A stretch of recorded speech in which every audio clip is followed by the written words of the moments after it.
Do you think you could outperform our AI sales coach? Do you think you have what it takes to score a 10 out of 10?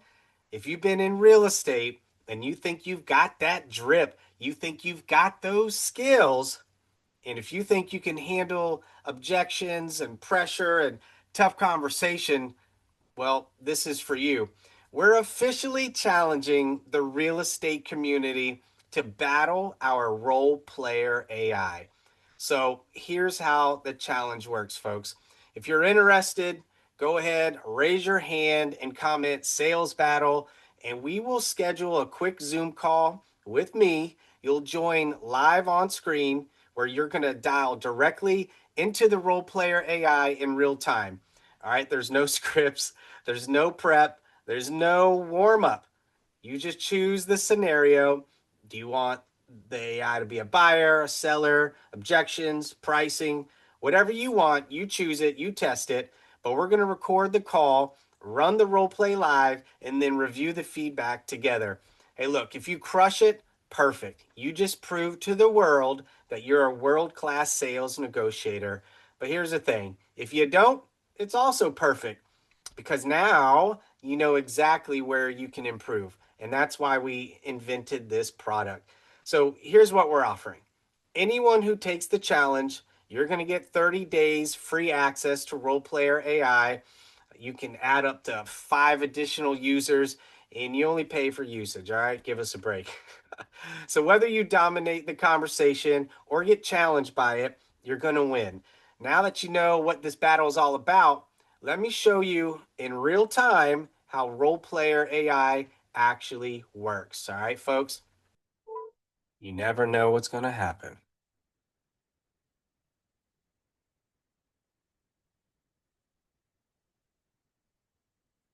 Welcome to Roleplayer AI.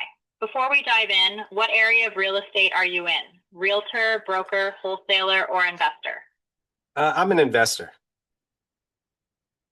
Perfect. I'll be the seller in this scenario. You'll be handling my objections just like it's a live call. Would you like me to throw random objections at you, or do you want to work on specific ones you've been dealing with? Let's just go random. Got it. Ready to start the role play? I am. Let's do this. All right, here we go. So look, I appreciate you coming out to see the property, but honestly, I don't think I need to sell right now. Things are fine where they are.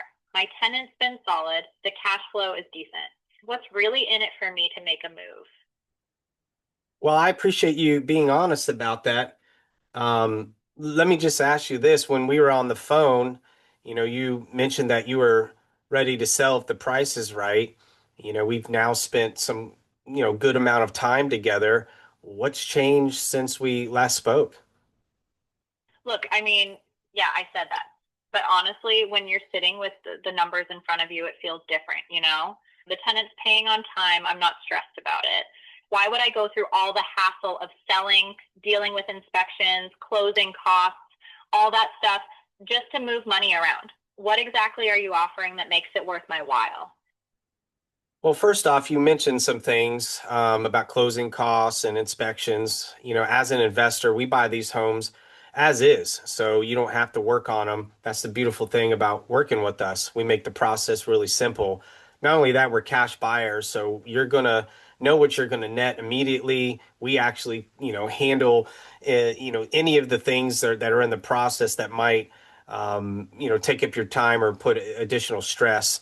So obviously it sounds like you're in a good place. You've already said that about, the tenants paying rent, you're getting some passive income. When we spoke, you mentioned that you were kind of tired of being a landlord. The stress was a little bit overbearing, and you just wanted to kind of cash out and get this done.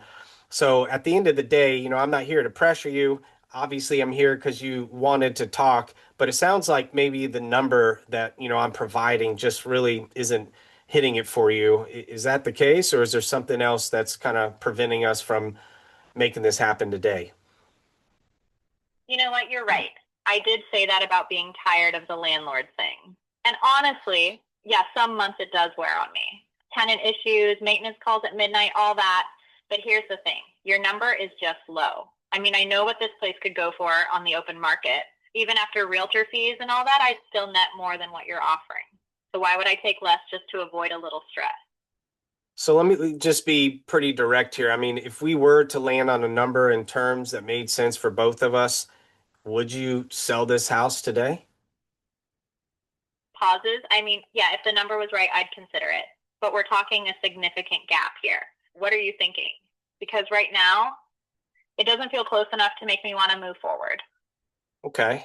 Well, hey, look, at the end of the day, we cater to, a small group of sellers, right? And these are people who lean on us for quick, convenient processes. If you really were looking to sell this and you were trying to get top dollar, it might behoove you to get it listed because obviously you're going to get more eyeballs. But that's where we need to figure out what really matters most to you. Obviously you're stressed out sometimes about the property that weighs on you, but it sounds like you also like the income. So let's just throw everything on the table here because I don't want to, waste your time or my time. What would have to happen so we can get this deal done? What price are you looking for? And I can tell you if we're going to be able to make this happen or not. And, if we don't, it's all good. Hopefully I can just be a resource for you in the future. Right, look, I appreciate that you're being straight with me. Honestly, I've got a number in my head. I'd need to net around $280,000 after everything. That's what makes it worth my while to walk away from the monthly income and deal with the sale process. What are you actually able to offer? So you're at 280, you got some cash flow, so you're not really super motivated, you're not hurting, you don't really need to get rid of this property. So at the end of the day, price is really important to you. I can hear that.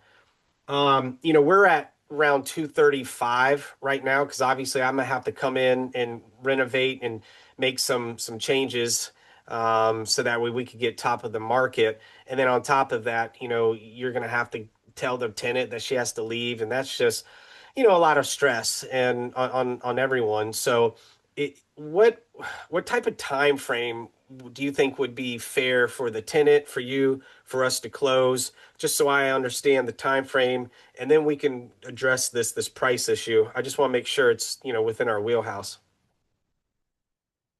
But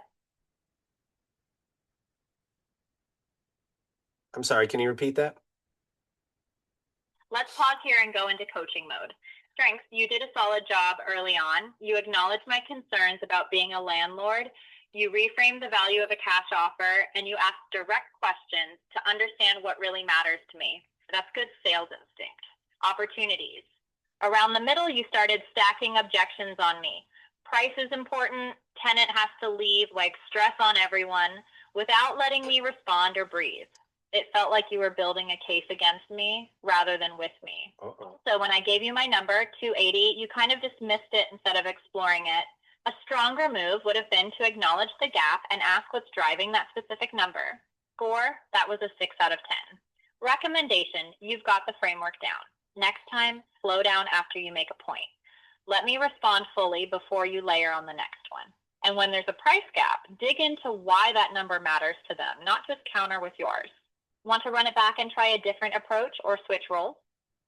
Let's just switch it up. I want to hear how you would have responded to that. Got it.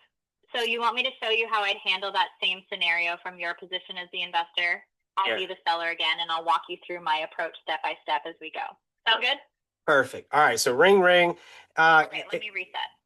Yeah, go ahead, reset. Hey, thanks for picking up. So I wanted to circle back on that property we looked at. I know you mentioned you're in a good spot right now with the tenant paying, but I wanted to ask, when we first talked, you said being a landlord was wearing on you. Is that still the case or has that shifted? No, it's still the case. I mean, some months are better than others, but yeah, I mean, at the right price, I'd probably let it go. I hear you. So it's not that you don't want out, it's that the number has to make sense for you to actually pull the trigger. What would that number be? Like, what do you need to net to feel like it's worth walking away from that monthly income? To be honest, just no games here, 290,000. 290? Okay, I get it. Here's what I'm thinking. And I want to be real with you. I can't hit 290. My offer is around 235 because I'm coming in, renovating, and taking on the tenant situation. That's real cost and risk on my end. But here's the thing, you're getting monthly income, right? So you're not desperate. But let me ask you this, how much are you netting per month after expenses? We're making about $750. 750 a month. So that's $9,000 a year, roughly. Here's what I'm seeing. You're making good money, but you're also tied to this property. You can't just walk away. You're managing a tenant, dealing with calls, maintenance headaches. What if we looked at it this way? Instead of thinking about 290 versus 235, what if you took my 235 and invested that lump sum somewhere that gives you better returns with zero headaches? You'd make way more than 9,000 a year and you'd have your life back. Does that math make sense to you? Well, I don't know if I really want to be a landlord anymore. Right. So you don't want to be a landlord anymore. That's clear. But my point is, you wouldn't have to be. You'd take the cash, invest it however you want, and be done with property management altogether. So the real question isn't whether my number matches yours. It's whether having your time and peace of mind back is worth the $55,000 difference. What do you think? Look, 290 would get it done. If not, I'm okay, and I appreciate your time. Let's pause there. Strengths. I did a few things right. I acknowledged your pain point, landlord stress. I asked clarifying questions, monthly income, and I tried to reframe the conversation from price to value and peace of mind. That's solid. Opportunities, here's where I missed it. When you said 290 would get it done, I should have paused and really explored that number instead of just accepting it as final. I could have asked, what makes 290 the magic number? Or is that based on what you think the market will bear? Or is it what you need to feel good about the deal? That might have opened a door. Instead, I kind of let you walk.